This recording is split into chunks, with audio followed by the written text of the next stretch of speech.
Sabrina, welcome to an intimate conversation with women of color. How are you today?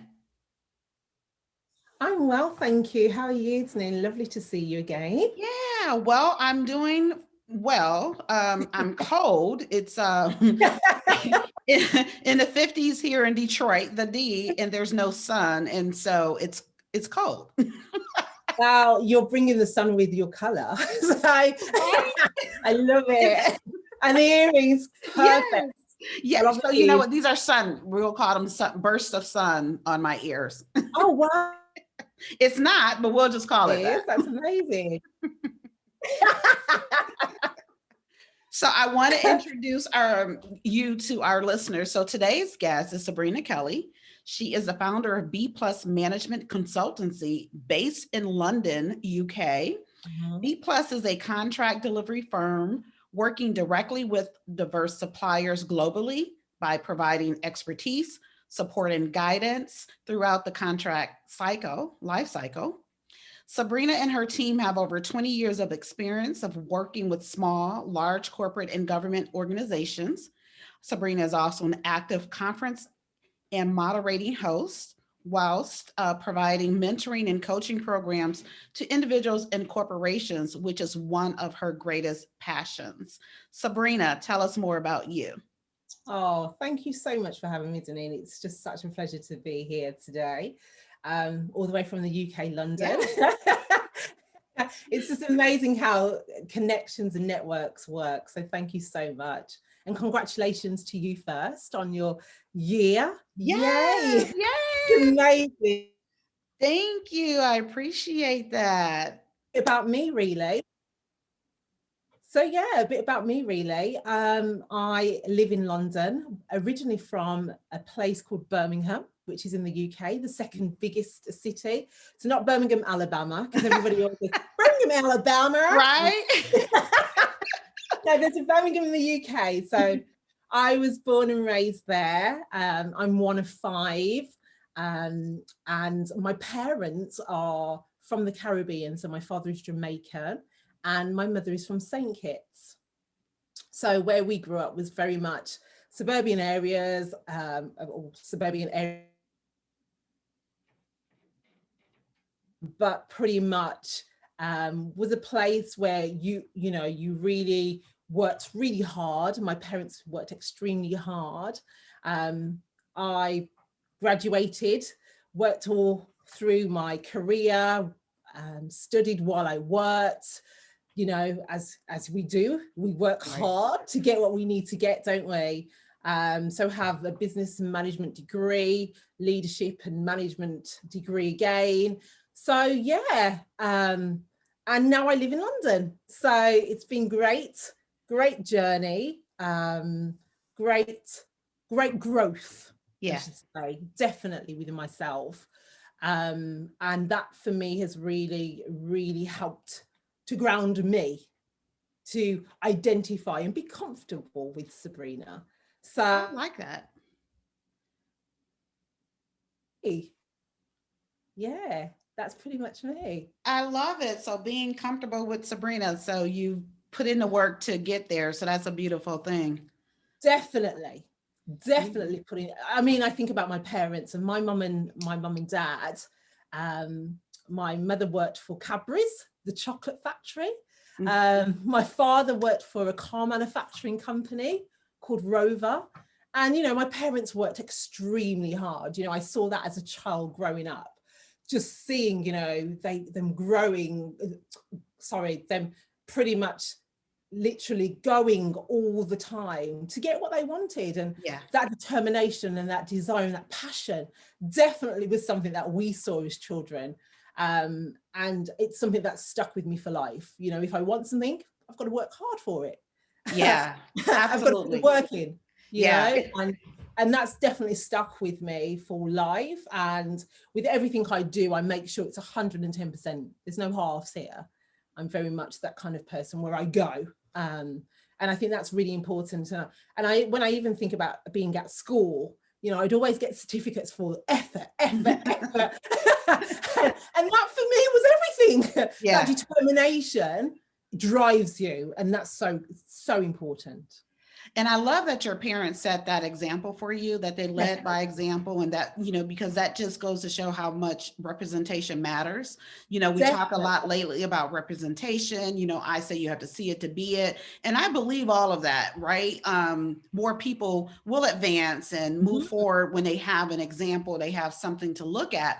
And very similar with my son, like I would share with him, like, here's my goal. This is what I'm doing to get there. And here's where I'm at. And I would definitely, share that with them. And I remember I was interviewing for a role, and I, again, carrying him along, telling him about it. And right before the interview, I shared something with him. I had a cartoon created for the presentation. And he was like, Mom, I guess you're right. You have to put in the work to get what you want. So when I was able to tell him that, hey, I got that job and it happened to be my dream job, it was amazing, right? Because it brought everything to life that I was talking to him about, the lessons that I was trying to teach him. That was a win. You've got definitely. Yeah. Job, and I was managing a £2.7 billion contract, and 2 of the senior managers had gone off on maternity leave, and I was there and I was managing the team, managing this large infrastructure contract. But also, in addition to that, I was just finishing off my degree as well. And I would have to travel. It was about 70 miles each way every week for 8-9 months to get it done. And it didn't matter that how tired I might have felt. It didn't matter the pressures. The reality is that I wanted to achieve it. Yeah. And so whatever you want to achieve, if you put your mind, it's amazing, even through the pressures, you can achieve those things. So yeah, I definitely agree that you work hard, you definitely see the benefits. Absolutely. And I think the key to what you just said is you have to want it. Oh, definitely. Right? Yeah, that you have to start there. And I tell people, I said, think about what it is that you want, and then make sure that everything that you're doing is in alignment. Definitely. Right? Get rid of those distractions. If it doesn't get you to that point, then, cut back on it. Right. And yeah. And I'm right now, like the stage I'm at, I'm very protective of my energy. So it's not even a matter of time, it's energy. Definitely. What do I have the energy for? Because I have plenty of time to do it, but do I want to? I totally agree. And we're in control.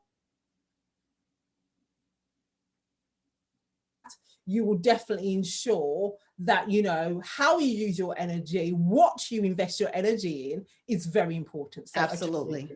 Absolutely. So, you mentioned a little while ago about the connections, and that's how we, came to be together right now. So actually through a previous guest, Christina, actually, she connected us, and she's been such a gracious person, because she's like, sending emails, connecting me with people.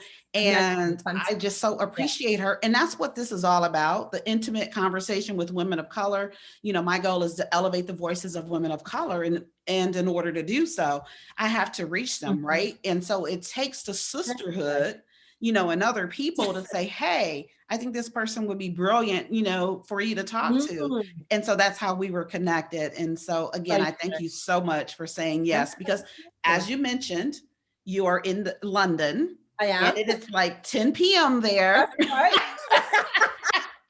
Okay, I'm a night owl, so that's fine. So I love it. I mean, it means a lot. Oh, you are welcome. Yeah. All right. So, we talked before, and you shared some of your passions.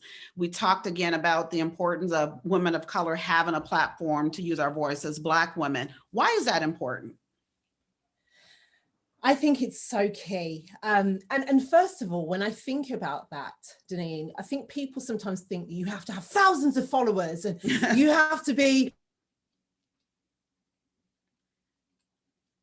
or as a woman of color.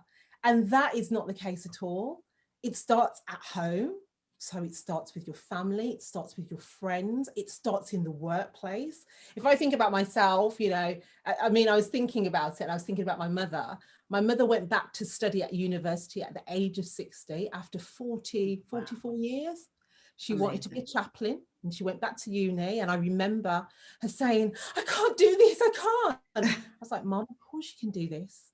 And I remember being along with her on this journey as she was getting all her assignments. She didn't know what to do. She couldn't work on the laptop, but it was about encouraging her, coaching her, supporting her, being there with her every step of the way. And she passed. She passed. What she thought she couldn't do, she actually did. So for me, I definitely think as a woman of color, having a voice and being able to influence, bridge, I think about, my nieces, my nephews, I've got 8, 9 godchildren. Everything I do now is to open the doors for them. I've been part of mentoring programs in the corporate workplace, and even a couple of months ago, I got an email from one of the girls that I mentored, and she said, I just want to say thank you so much. A woman of color, young girl of color. She said, thank you so much. I just want to let you know that I got onto the BWC graduate scheme, and everything's going well, and it was because of your support. And that just makes my heart sing. So for me, it's really important, if when we're going through and we're rising on the ladder, that we bring people through.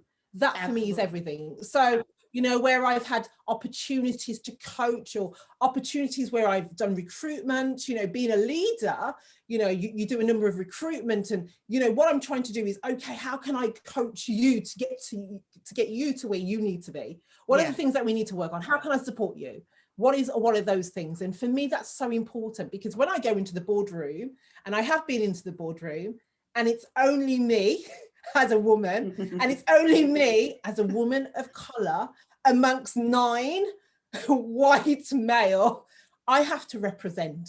And I have to do that in the most dignified, the most prestige way to represent as a woman of color. So that for me is important. It's important that I use my voice. It's important that, I ensure that they're remembering, okay, how are we implementing the diversity and inclusion? Is it just a tick box exercise, or is it real? Do we really want to make this active?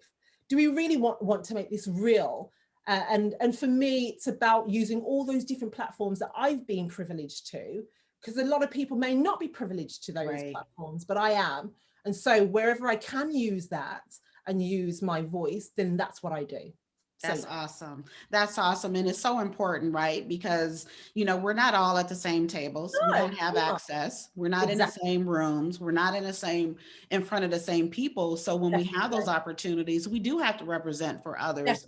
And you know what I'm saying? And we have to speak on their behalf. We have to say their names, and we have to make sure that, we are opening the doors for others, as you said.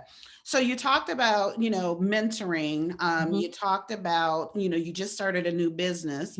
How, other than being in the boardrooms, how else are you using your voice for Black women and other women of color? I think when I think about some of the things that I've done, I think, wow, this has been some amazing, I've had some amazing opportunities just to influence and to engage.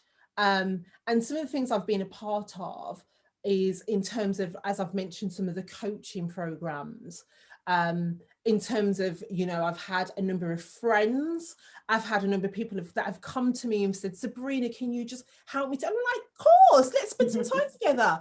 Let's spend that time just to understand what is it that you're aiming for. Sometimes, people just need to have that place where they can express themselves, where they may be a little bit lost, or they may need a little direction, or they just want to have a sounding board. So I've been able to do that with my friends.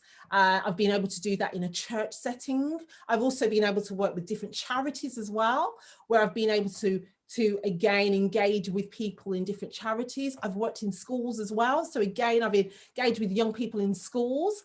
That again has given me that voice and that platform to really engage with women of color and young women of color as well, aspiring professionals, So yeah, that's definitely given me that space. Awesome. And so thinking about when you are mentoring these women, when you're with the students, the young women, a lot of them, don't recognize the power of their voices. And when I say voice, it could be speaking, it could Yeah, be writing, agree. artistic, right? Dancing, etc. However you express yourself is Mhm. what I mean by voice. So what would you like to tell someone who hasn't recognized the power of their voice? I think for me, what I would want to share with them is first, you've got to believe in yourself. Mm. It starts with you. Yeah. And I think the moment you start to believe in yourself, you believe who you are. You're not trying to be like Sabrina, you're not trying to be like Tanine, but you understand the power that you hold. Yeah. I think once you tap into that, you then find your voice. You then find, oh, actually, I'm quite good at this, or actually, I'm quite good in this area, and that's what I'm good at. You find your USP, pretty much. Yeah. We all have it.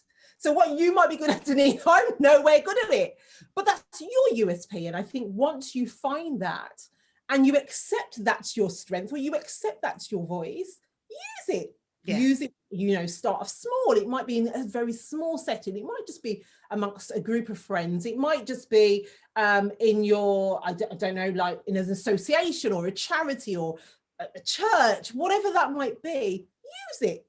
Start off small and grow. But I think it all starts with you. You have to believe in that. And if you're, I've worked with a number of women who they've said, I don't have the confidence, I really don't. And I say, I understand that. So what I then say is find yourself a buddy. Find yourself a support buddy. Yeah. Find someone that is going to be your champion. Find someone that's going to say, you know what, you're doing amazing, or have you considered this? Because that will again make you think, oh, I'm good enough, I can do it. So find yourself someone that will do that, and someone that will be that encouraging person and that champion that is going to champion you through things and for things, because that again will help you to feel comfortable. It will make you find your voice in whatever platform that might be, however that might be, whether it's singing, creative, writing, and you'll feel comfortable and surround yourself with people like that too. And that all those things help.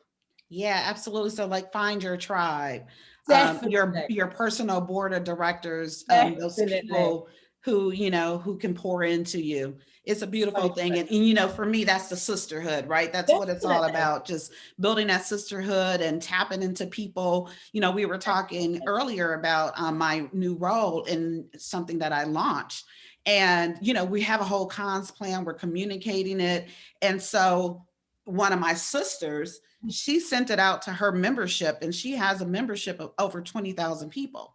And Wow. when I saw someone else brought it to my attention, so I emailed her and another of our sisters, and I'm like, Wow. you got my back, and always, and that's what it's about, tapping into, like you said, tapping into.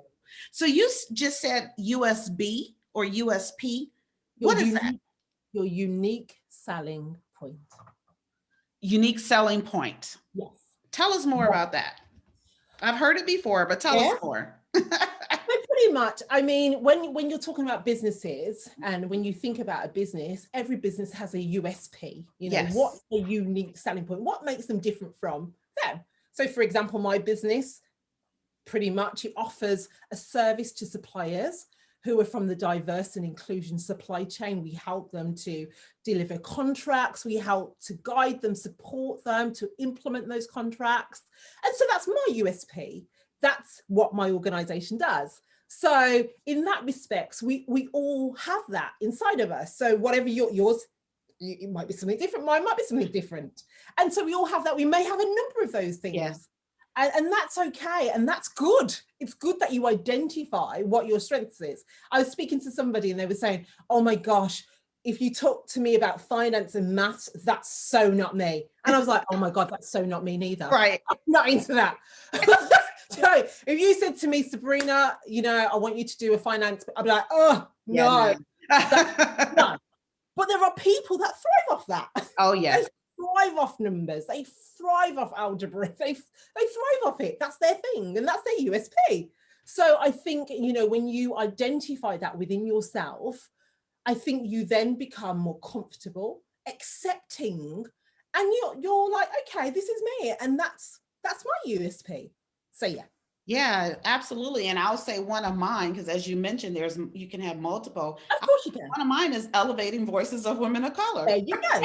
So there's yours. There's that, right? There's yours. And that's one of many. Yeah, I like that. I like that. One of many. Okay. So, my sister passed in October, and so I'm honoring her in my podcast. She wrote a book, Dreams Deferred.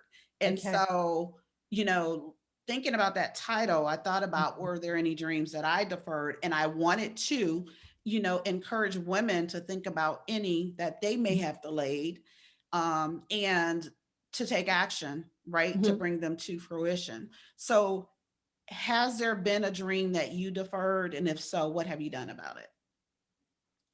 I think I deferred my consultancy firm for some time. So it was something that I knew that I wanted to do. I knew that I had put a framework together. Yeah. I knew what it would look like, but actually saying, okay, I'm going to do it, was something that was like, okay, I kept delaying it. And, you always hear there's never a right time, and there is never a right time. Nothing's ever perfect. So in the height of a pandemic, setting up a business and doing all the things, people are, oh my God, but you're already in a great corporate job and it pays you in. And that's not what it's about. It's about satisfaction. It's about fulfillment, and it's about purpose.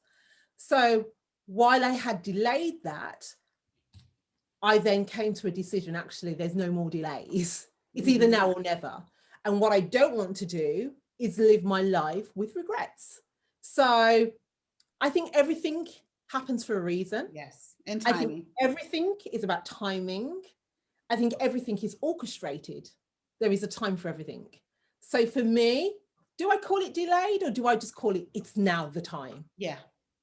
Right. Oh, no, absolutely. And the thing about it is, even if it is delay, even if we call it delay, like you said, it's about the timing, right? Because if you think about it, had you launched it maybe when it first came to mind, it may not have been successful. Exactly. You may not have really been ready for it. So the delay is not a bad thing. Exactly. It's just something to think about, right? It's just something to say for people who have put things on a shelf. Okay, is it time to bring that off the shelf? Definitely. Is it time to dust it off?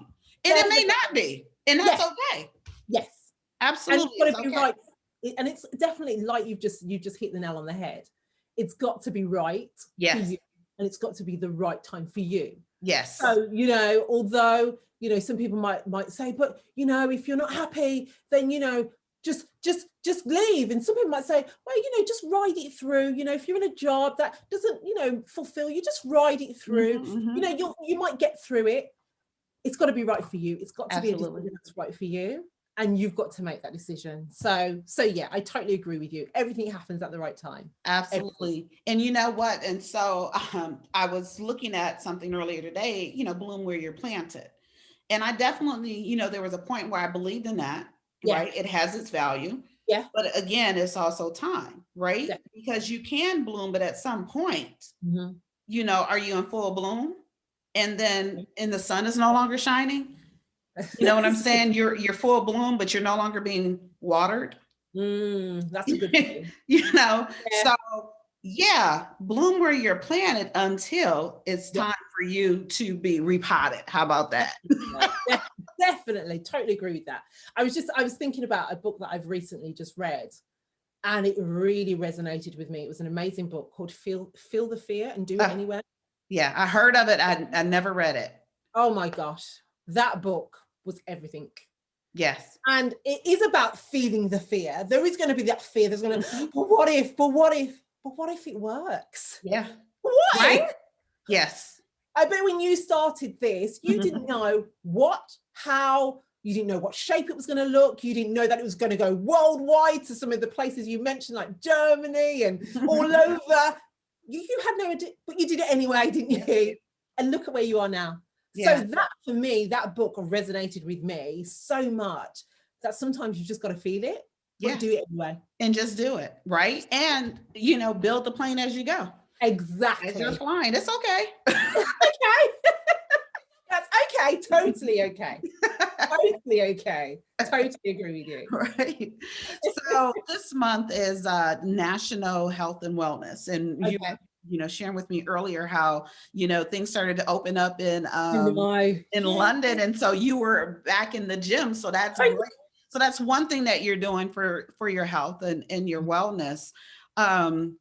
What else are you doing to keep yourself healthy and well? It's quite interesting, Zanine, because while I was leaving the gym, I saw one of the PTs yesterday and she said, "Oh, how did you find lockdown?" And I said, it's been pretty good for me, to be fair. Right. Yeah. Because what I knew I had to do to keep myself mentally sane and physically was I had to do things that kept me active. Mm-hmm. I had to recognize when I was having dips. Yes. And how I was going to get out those dips. I live by myself, so it's not like I've got loads of people coming through the house. So I had to think, okay, then how am I going to be creative with my workouts? I got a little trampoline to do rebounder classes on. I started Pilates. I would walk around the block or do a couple of hours with my leg weights on. I would do some baking. So I got into baking again. I introduced a movie Mondays. If I was feeling a bit flat after the weekend, I'd say, you know what, after I work out, I'm going to watch a movie tonight. And so I would put all these things in order, whether it was a new lipstick I would buy or a new nail varnish. That's what I did just to keep me sane. Yeah. And so it was really important that I put those measures in place, which helped me get through the lockdown. When you don't see your family, I went 6 months without seeing my mum and dad. Wow. And so that's huge. Yeah. Yes, they live in another city, but I've never not seen them for that long. So, I had to put measures in place and ensure that, we had FaceTime and all those things that I could still have that contact. But more importantly, if anything, it was about my mind. Yes. So it was whatever made me feel good at the time. And if I fancied a takeaway, I'd go for a takeaway. If I fancied a nice glass of red wine, I was having a glass of wine. So that was what made me feel good. So I definitely think well-being is definitely not just about the outer, right, but it's also mentally too. Oh, and I yeah. think it's really important, and also important to recognize, when you are having those dips, when you do feel a bit flat and thinking, why do I feel like this today? What is it? And sometimes I think, okay, jump in the shower. I'm going to go out, get some fresh air, get some crisp UK London fresh air in my, and I feel better. Right. So I definitely think, well-being is definitely a holistic. It's definitely a holistic approach, and it's something that we need to watch and put those things in place. Now, for me, like I said, I work out. My bike, I've got my bike outside, so I can't wait to get back on my cycle bike, start riding again. But there's days where I'm like, I don't fancy working out today. Yeah. I feel like chilling. I feel like reading today, and that's okay too. Absolutely. So, I recognize that. I just think whatever your passion is, whatever that is, just do it. And whether that's a walk, it doesn't have to be a marathon, whether that's just getting a bit of fresh air, a good 20-minute walk every day, then yeah, I think that's great, and plenty of water. Absolutely. Thank you for sharing that. Yeah. So for me, gardening was something that I did a little bit of over the summer. Yeah. I love gardening. So that was fun. That was a nice thing to do. Yeah. And I'm waiting for the weather, to cooperate so I can get back out there. Oh my gosh, yes, I totally know what you mean. Jeez, my goodness, I'm looking now. It's so gloomy out, but okay. I know, that's how it is here. Totally here. So Sabrina, as we begin to wrap, what would you like to leave our listeners with? I think for me, what I would love to leave with the listeners is definitely feel the fear and do it anyway. And feel and be comfortable with yourself. That really is important. That is so crucially important. Don't leave things.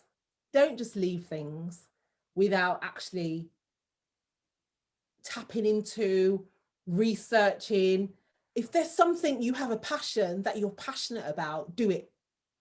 Whatever you need to do. And if you feel that it is about confidence, or you feel that you don't believe in yourself, find your champions, find your support network, because they will help you. They will encourage you to be who you want them to be. And yeah, I think that's the only thing I would definitely leave. I mean, you're an example itself. You know, you went out and you said, I'm setting up this podcast. I don't know what it looks like, but I'm doing it. And it's reached how many people around the world. So I think for me, you know, it is about just being comfortable with yourself, finding your passion and tapping into that, whether that's locally, family, friends, in the workplace, you know, volunteer for that project, volunteer for that. Oh, I'll do that. Because you never know where it might lead you. Talk to everybody and anybody. That's another thing. Talk to everybody and anybody, because everybody is important. And you just don't know where that's going to lead you. Sabrina Kelly, thank you so much for lending your voice to an intimate conversation with women of color, and enjoy the rest of your evening in the UK in London. Thank you so much for having me. It's been a pleasure. You are welcome.